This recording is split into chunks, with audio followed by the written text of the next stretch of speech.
Good morning at isang mapagpalang araw sa ating lahat mga kapatid. Ito ang ating Bible verse ngayong araw na to, sabi sa 1 Thessalonians chapter 1 verse 3.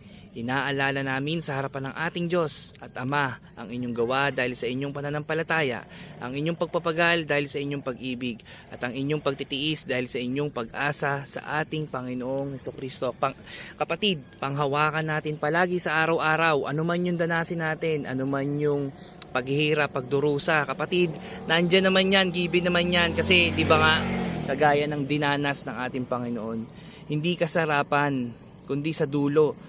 Pinagdusahan niya o sinalo niya tayo sa lahat ng ating mga nagawang kasalanan. Kapatid, alalahanin natin kung paano tayo inililigtas ng Panginoon, paano tayo binibigyan ng blessing sa araw-araw, sa paggising pa lang, sa pagmulat ng mata, na andyan yung pinahihiram niyang buhay sa atin. Merong hindi naniniwala, pero sa bandang dulo, kapatid, tandaan mo na nandun yung pagsisisi. Kung hindi pa ngayon, hindi mo siya kikilalanin. Kapatid, ngayon pa lang, sinasabi ko na o sinasabi na ng Diyos na maniwala tayo at magtiwala sa Kanya. Dahil sa dulo, andun yung katagumpayan. Di man tayo makaranas ng karangyaan, pero sa kalangitan, nandun yung kasaganahan at katagumpayan.